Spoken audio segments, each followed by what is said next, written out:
Assalamualaikum warahmatullahi wabarakatuh. Sahabat Korma TV yang semoga Allah rahmati. Mungkin ada di antara antum yang pasti menunggu-nunggu. Poin yang kedua itu apa? Kalau kita mendapatkan masalah, mendapatkan ujian yang menyempitkan hati kita, membuat kita terkuras air matanya. Poin yang kedua, orang yang mendapatkan titipan pada teras kehidupannya itu banyak masalah dan problematika. Yang kedua itu harus berpikir. Dia harus mengimani bahwasanya tidak ada takdir yang salah. Karena Allah tidak pernah mengeluarkan produk takdir yang cacat bagi manusia. Banyak manusia itu kalau mendapati masalah yang disalahkan bukan dirinya tetapi yang disalahkan Allah. Lalu berkata, Allah ini kejam. Lucu, kalau ada orang yang mengatakan Allah kejam gara-gara dia mendapatkan takdir yang tidak sesuai harapan dia. Pertanyaan saya sederhana. Terus siapa yang tidak kejam kalau Allah yang Rahman dan Ar-Rahim aja kita tuduh sebagai zat yang kejam? Allah tidak mungkin kejam, Allah tidak mungkin salah. Yang salah itu adalah proses kita ketika melihat takdir itu dengan cara yang salah. Makanya ada sebuah kata-kata filosof yang sangat dalam.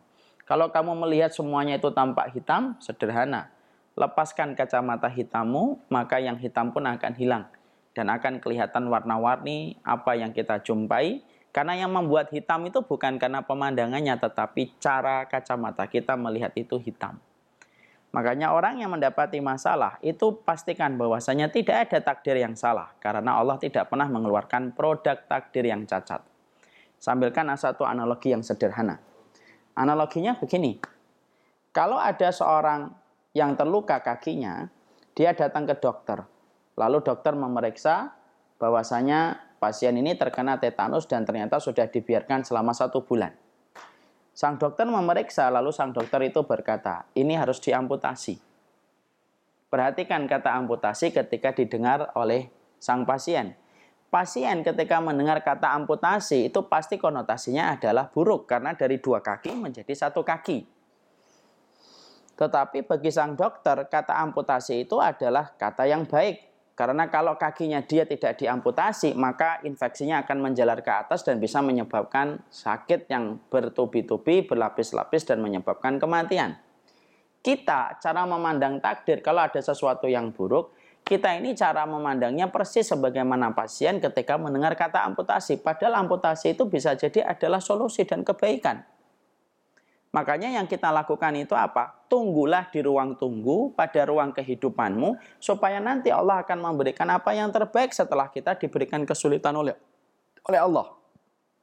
Karena kesulitan itu selalu bergandeng tangan secara mesra dengan kemudahan. Tapi manusia terkadang itu makhluk yang terburu-buru.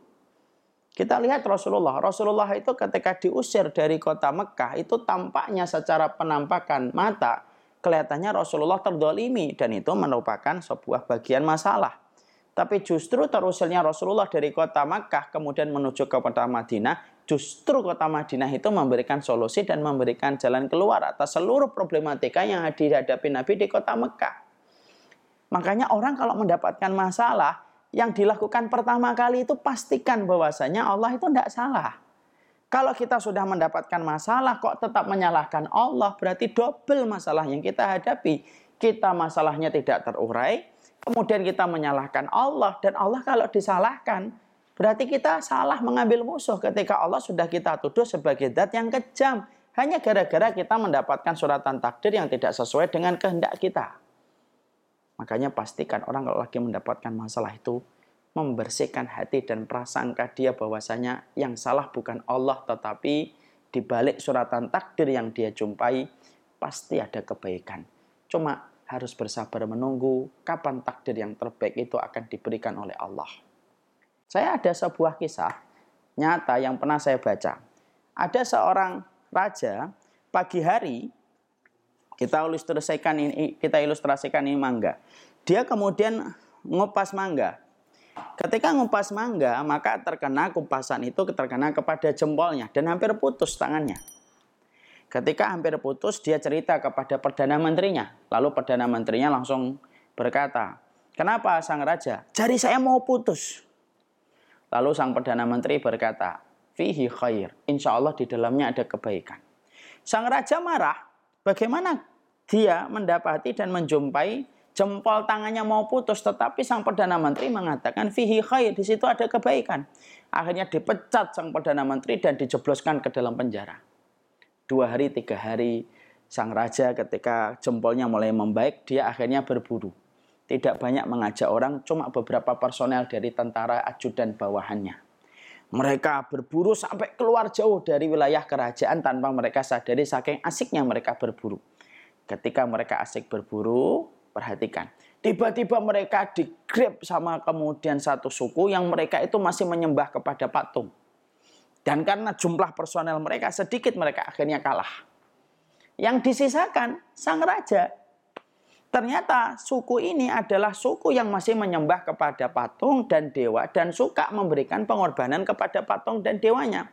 Diambil, kemudian dimasukkan kepada penjara, akhirnya dibawa ke tempat pemujaan kepada dewa mereka untuk dipersembahkan. Karena sang raja dalam kondisi yang paling bagus fisiknya dan paling bagus pakaiannya. Ketika akan kemudian disiapkan untuk ditujukan pengorbanan mereka kepada dewa yang mereka sembah, sang dukun pada kabilah itu memeriksa sang raja yang akan menjadi tumbal. Dari ujung rambut sampai ujung kaki. Dilihatin, loh ini tangannya kenapa kok dibungkus kain? Sang dukun membuka kain yang membungkus pada jempolnya. Lalu sang dukun kaget, lah jempolnya terluka, ini tidak bisa dijadikan tumbal. Lalu sang dukun pada kabilah dan suku itu berkata, lepas dia, lepas. Cari tumbal yang lain yang lebih bagus daripada dia. Maka sang raja itu ketika dilepaskan senang atas kesempatan kedua untuk hidup. Langsung dia berlari menuju ke kerajaannya dan tidak ada tempat yang pertama kali dia tuju kecuali adalah penjara. Tahu kemana dia pergi? Ke penjara Perdana Menteri. Dibuka dengan tangannya sel penjara tersebut dan dia langsung memeluk Perdana Menterinya. Lalu berkata, fihi khair, betul. Hampir putusnya jempol saya itu ternyata ada kebaikan. Kalau jempol saya kemarin nggak kena pisau, mungkin saya sudah akan dijadikan tumbal. Perdana Menterinya langsung tersenyum dan berkata, fihi khair, semua pasti ada kebaikannya. Lalu sang raja berkata, maafkan saya, marah, murka, dan menjebloskan kamu ke penjara gara-gara omonganmu, padahal omonganmu benar. Sang Perdana Menteri tersenyum kembali dan berkata, fihi khair. Itu pun ada kebaikannya.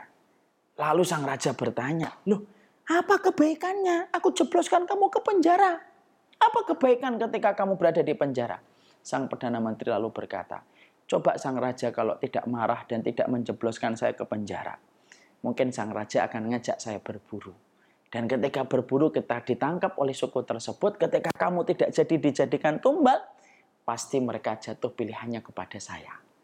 Tapi gara-gara engkau marah dan menjebloskan aku ke penjara, akhirnya saya juga selamat dan tidak dijadikan tumbal oleh suku tersebut. Apa pelajaran yang kita peroleh? Semua itu terjadi karena hikmah besar yang Allah berikan pada kehidupan.